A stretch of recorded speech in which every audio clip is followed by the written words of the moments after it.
Good morning all of you. आज की class को स्टार्ट करने के पहले मैं एक बार फिर से अपील कर रहा हूं आप सभी से कि आप लोग हमारे कॉलेज का जो चैनल है, चैनल का नाम है Chanakya college of education Bettiah. यही वो चैनल है जो कि YouTube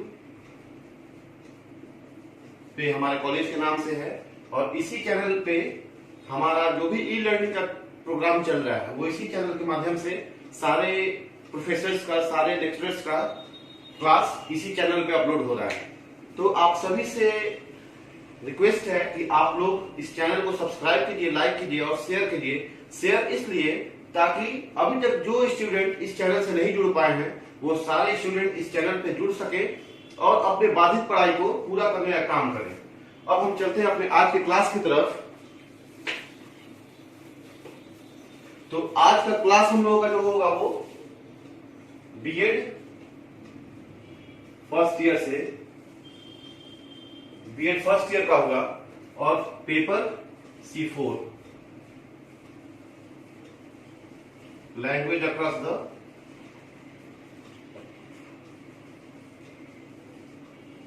करिकुलम।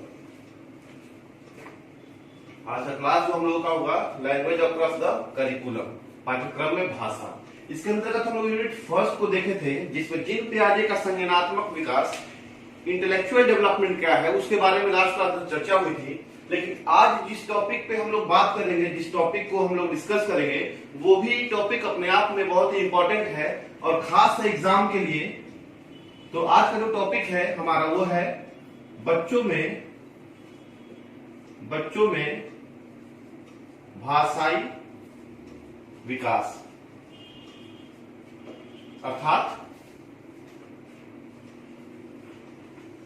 लैंग्वेज डेवलपमेंट किस चीज का,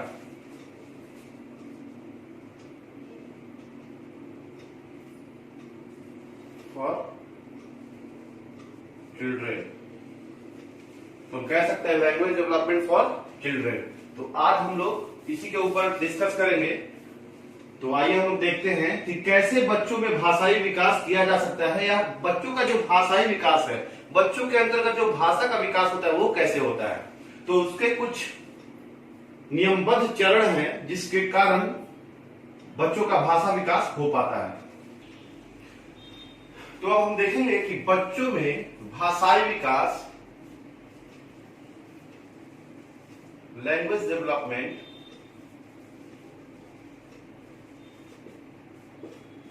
कैसे होता है। तो उसके कुछ नियमबद्ध चरण हैं और उसी चरण में है पहला श्रवणेंद्रियों द्वारा भाषा विकास। जो हमारे पास 5 इंद्रियां है उसमें सुनने वाला जो इंद्रिय है अर्थात हमारा कान, उसके द्वारा भाषा विकास। दूसरा जो है वह है उच्चारण और बोलने का भाषा अभ्यास, अर्थात उच्चारण करके और बोलने के क्रम में भाषा का जो विकास होता है उसके लिए है। थर्ड जो पॉइंट है वह है पढ़कर भाषा सीखना, अर्थात किसी भी चीज को पढ़कर हम भाषा सीख सकते हैं। और जो लास्ट हम देखेंगे वो है लिखकर भाषा सीखना, अर्थात जब पढ़ लेंगे तो उसको लिखकर हम भाषा सीखने का अपना कार्य कर सकते हैं और अपने भाषाई विकास को, बच्चों के भाषाई विकास को पूरा कर सकते हैं। अब हम बिंदुवार देखेंगे कि किस बिंदु के अंतर्गत हम लोग क्या जान सकते हैं और किस बिंदु के अंतर्गत हम लोग किस नियम को देख सकते हैं। पहला जो है श्रवणेंद्रियों द्वारा भाषा विकास। श्रवणेंद्रियों में कौन सा इंद्रिय आएगा? कान। इसमें कोई भी बच्चा जब जन्म लेता है तो वह सबसे पहले सार्थक भाषाओं को अपने कानों के द्वारा सुनता है।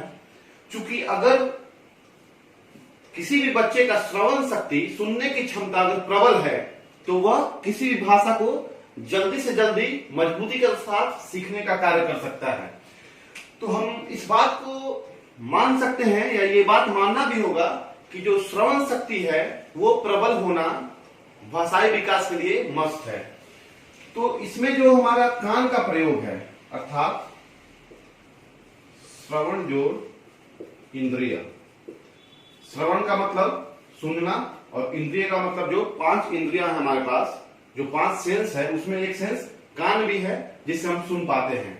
तो जो सबसे पहला भाषाई विकास होता है बच्चों का, वो सुनने पे ही होता है। बच्चे कोई भी सार्थक शब्द या अक्षर सुनते हैं और बार बार अपने पेरेंट्स के द्वारा, अपने आसपास के समूह के द्वारा, अपने आस पड़ोस के लोगों के द्वारा, जो छोटा सा बच्चा जो सुनता है उसी भाषा को वह समझता है कि इस भाषा का अर्थ क्या हो रहा है, और फिर अर्थ को समझकर वह यह समझ जाता है कि इसका मतलब क्या है, और उसके बाद ही वह कहां चला जाता है, दूसरे प्रकरण में चला जाता है, उच्चारण व बोलने का अभ्यास। क्योंकि जब तक बच्चा सुनने का क्षमता नहीं रखता है तब तक वह बढ़िया ढंग से उच्चारण करने का भी क्षमता नहीं रखता है। तो इसमें और भी देखने वाला बात यह है कि श्रवण इंद्रिय मतलब सुनने का जो भाषाई विकास है, सबसे पहले कौन आता है, सुनने का। अर्थात सुनने का क्षमता बच्चों में सबसे पहले उत्पन्न होता है, ताकि बच्चे अपने आसपास के लोगों का बात सुनते हैं और उस बात का मतलब समझ पाते हैं। जैसे अगर एग्जाम्पल के तौर पे हम ले तो हम कह सकते हैं कि एक छोटे से बच्चे को बार बार बड़े लोगों के द्वारा पानी पिलाने वाली बात को बोला जाता है कि बाबू मम पी लो। मम किस, ये जो मम शब्द है वो किसका समानार्थी है, पानी का। तो पेरेंट्स को जब भी पानी पिलाना होता है तो वो बच्चे से क्या बोलता है, मम ले लो। तो बच्चा क्या समझता है कि मम का मतलब, जब मम का बात होता है तो हमें पानी पीने के लिए मिलता है। तो वही बच्चा जब थोड़ा सा बड़ा हो जाएगा तो मम का उच्चारण करने लगेगा। सबसे पहले उच्चारण बच्चा क्या करता है, निरर्थक शब्दों का करता है। जिस शब्द का कोई मतलब नहीं बनता है वो बच्चा बलबलाएगा पहले। जो भी बच्चे के मुंह से निकलेगा उसका कोई मतलब नहीं रहेगा। लेकिन वही धीरे धीरे बच्चा का जब इंटेलेक्चुअल डेवलपमेंट होगा, बच्चा का जब बौद्धिक विकास होगा और वह बच्चा समझने लगेगा, किसी की बातों को सुन के समझने लगेगा कि इस वर्ड का मतलब ये है, इस शब्द का अर्थ ये है, तो वह बच्चा निरर्थक शब्द से आगे बढ़ के सार्थक शब्द का प्रयोग करने लगेगा। अर्थात मम को मम बोलेगा, दादा का जो उच्चारण होता है उसके बाद समझ जाएगा कि इस आदमी को देख के हमको दादा का उच्चारण करना है। वैसे ही अपने और भी पेरेंट्स के लिए वो सेपरेट वर्ड का चयन करके उसे बोलने लगेगा। तो पहला जो बच्चों का जो भाषाई विकास का क्रम है उसमें पहला क्रम यही है कि उसका सुनने का क्षमता ज्यादा होना चाहिए। उसके बाद जो हम आते हैं दूसरे क्रम में, तो वो क्या है, उच्चारण व बोलने का अभ्यास। अर्थात जब वह किसी भी शब्द का मतलब समझने लगेगा, उसका अर्थ समझने लगेगा, तो वह क्या करेगा, निरर्थक शब्दों को छोड़कर सार्थक शब्दों का उच्चारण करने लगेगा।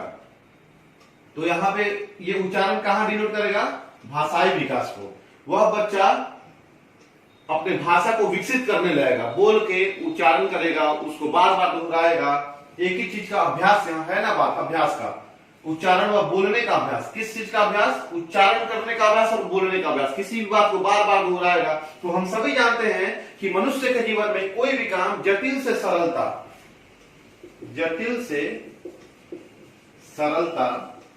का सिद्धांत, जटिल से सरलता का सिद्धांत। अर्थात बच्चे को पहले कोई भी वर्ड बोलने में बहुत ज्यादा परेशानी होगी, जटिल समस्या होगी उसके सामने, लेकिन वह जब अभ्यासरत निरंतर अभ्यास में रहेगा तो वो जटिल चीज वो उसको बार बार बोलते वही चीज बाद में आसान हो जाएगा। जैसे एग्जांपल हम लोग देखते हैं ना कि हम लोग जब साइकिल सीखने जाते हैं तो पहले बार बार गिरेंगे पड़ेंगे, उसके बाद धीरे धीरे साइकिल सीखने के क्रम को पूरा करेंगे और फाइनली जब हम लोग साइकिल सीख लेते हैं तो कहीं भी किसी प्रकार के भी रोड में उसको लेके हम लोग जा सकते हैं, चला सकते हैं। तो ठीक उसी प्रकार से यहाँ भाषा के ऊपर भी काम करता है जटिल से सरलता का सिद्धांत। बच्चा जो छोटा है पहले बोलने में वो असमर्थ रहता है, लेकिन फिर धीरे धीरे वो बोलना प्रारंभ कर देता है। तो इस प्रकार से भाषाई विकास में अभ्यास व बोलने का अभ्यास, उच्चारण व बोलने का अभ्यास भी बहुत महत्वपूर्ण है। अब हम तीसरे को देखेंगे जो है पढ़कर भाषा सीखने का काम। तो बच्चों के भाषाई विकास में जो तीसरा क्रम है वह है पढ़कर भाषा सीखना। अर्थात यहां रीडिंग की बात की गई, पढ़कर भाषा सीखना। जब बच्चा अक्षर का ज्ञान प्राप्त कर लेता है तो वो अक्षर का ज्ञान कहां प्राप्त कर लेता है, इस जगह पे आके अपने कानों के द्वारा सुनने के बाद वह उच्चारण और बोलने के क्रम में अक्षरों का ज्ञान प्राप्त कर लेता है, तब वह क्या करता है, शब्द और वाक्य का ज्ञान जो है प्राप्त करता है। कहां पे, पढ़ने के क्रम में। उसके बाद ध्वनियों के साथ साथ वह वर्णों के प्रतीकों को चिन्हित करता है। जो भी ध्वनि वह बोलता है उसमें जो जो वर्ण के प्रतीक हैं उसको पहचानता है पढ़ने के क्रम में। उसके बाद शब्द और वाक्य का ज्ञान वह कब प्राप्त करता है, जब वह निरंतर अभ्यास करेगा पढ़ने का, तब वह शब्द और वाक्य का ज्ञान, अर्थात शब्द और वाक्यों का जो अर्थ है उसको क्या, किस शब्द का क्या अर्थ है और किस वाक्य का क्या अर्थ है, वह पढ़ने के क्रम में बहुत ही अच्छे ढंग से अपने भाषा को विकसित कर लेगा। उसके बाद जो सबसे इंपॉर्टेंट है पढ़ने के क्रम, वह है गति और लय। क्योंकि हम सभी जानते हैं कि अगर पढ़ने का क्रम सही है तो कोई भी सुनना चाहता है कि सामने वाला अच्छा पढ़ रहा है। तो सारे चीजों का गति और लय निहित किया गया है। जैसे कविता का जो पाठ होता है तो उसके पढ़ने का लय दूसरा होता है, और कहानी का जो पाठ होता है उसके पढ़ने का लय दूसरा होता है। कविता का थोड़ा सा गीत के संगीत के रूप में उसको लय में डाल के पढ़ा जाता है, और जो भी कहानी का वो सिंपल वे में पढ़ाई किया जाता है। तो पढ़कर जो भाषा सीखने का बात किया गया है वह बहुत ही इंपॉर्टेंट है, क्योंकि इन दोनों को समाप्त करने के बाद, इन दोनों क्रियाओं को समाप्त करने के बाद तीसरा क्रिया जो होता है पढ़कर भाषा सीखने का, तो बच्चा पढ़कर भाषा सीखना शुरू कर देता है। और अगर पढ़कर भाषा सीखने को हम ले तो पढ़ने के क्रम को दो भागों में विभाजित किया जा सकता है। पढ़ने का दो तरीका होता है, एक तरीका वो जो मौन पठन होता है, मौन पठन होता है, और एक वो जो बोलकर पढ़ना। मौन पठन में क्या होता है कि हम अपना कोई भी बुक या कोई भी पैराग्राफ पढ़ना है तो हम अपने मन में पढ़ते हैं, और बोलकर पढ़ने को कहा जाता है कि उच्चारण करके, उच्चारित करके पढ़ने को ही बोलकर पढ़ना कहते हैं। अब जो इसके बाद जो चौथा चरण और लास्ट चरण आता है वह है लिखकर भाषा सीखना। अब हम इसको देखेंगे। अब जो लास्ट चरण है वह है लिखकर भाषा सीखना, अर्थात राइटिंग स्किल की बात की गई है। यहाँ राइटिंग स्किल की बात की गई है। तो लिखकर भाषा ज्ञान, जब बच्चा अपना भाषाई विकास जब लिखकर करने लगेगा तो सबसे पहला काम क्या करेगा कि वो तो सुनने का क्षमता अपना विकसित कर चुका होता है, बोलने का क्षमता अपना विकसित कर चुका होता है। उसके बाद क्या विकसित कर चुका होता है, पढ़ने का क्षमता भी अपना विकसित कर चुका होता है। उसके बाद जो लास्ट क्षमता उसको विकसित करना हुआ है लिखकर भाषा को विकसित करना, अर्थात वह सब कुछ लिख सके। तो वहां पे इंपॉर्टेंट क्या हो जाता है कि पढ़ना और लिखना, जो पढ़ना है और जो लिखना है वह काम, वह क्रिया साथ साथ होने लगती है। जो चीज हम पढ़ेंगे उसको लिख सकते हैं। उसके बाद इस क्रिया के अंतर्गत हमारा मस्तिष्क और हमारी उंगली, जैसे हम ही अभी कोई भी चीज लिख रहे हैं, कैसे हम लिखे, निरंतर निरंतर, तो इसको लिखने में हमारा उंगली भी काम कर रहा है और हमारा मस्तिष्क भी काम कर रहा है। मस्तिष्क इसलिए काम कर रहा है क्योंकि यहीं से वो बात आती है कि हमें इस चीज को लिखना है। और जब लिखने की बात हम अपने दिमाग में सोच रहे तो हम किस चीज का यूज कर रहे हैं, अपने हाथ का, अपने उंगली का यूज कर रहे हैं। तो मस्तिष्क और उंगली का सामंजस्य इस क्षेत्र में आ जाता है। उसके बाद इसके अलावा हमारी आंख और हमारी उंगली, अर्थात जो भी हम देख सक रहे हैं कि हमें कहां लिखना है, तो कहां लिखना है तो हम तो देख लेंगे अपनी आंखों के द्वारा कहां लिखना है, लेकिन लिखेगा कौन, लिखेगा हमारा उंगली। तो यहाँ पे आंख और उंगली का भी सामंजस्य बहुत ही महत्वपूर्ण है। और जो लास्ट सबसे इंपॉर्टेंट है पूरे प्रकरण में वह है निरंतर अभ्यास, अर्थात कंटिन्यूअस प्रैक्टिस। कोई भी चीज, इन चारों चरण में बच्चा तभी अपने भाषा को विकसित कर सकता है जबकि वह सारे चीजों को निरंतर प्रयास में रखेगा, निरंतर उसका अभ्यास करते रहेगा। तो इस प्रकार से हम कह सकते हैं कि यही वो चार चरण है जिसको पाके कोई भी बच्चा अपने अंदर अपने भाषा को विकसित कर सकता है। अब इसमें एक और इंपॉर्टेंट चीज है वो देखने के लिए, जैसे अगर हम इसको और भी शॉर्ट फॉर्म में देखना चाहें तो हम कह सकते हैं कि श्रवण इंद्रियों द्वारा भाषा विकास, अर्थात यहाँ सुनने के काम को किया जा रहा है। उच्चारण व बोलने का अभ्यास, अर्थात यहाँ बोलने के काम को किया जा रहा है।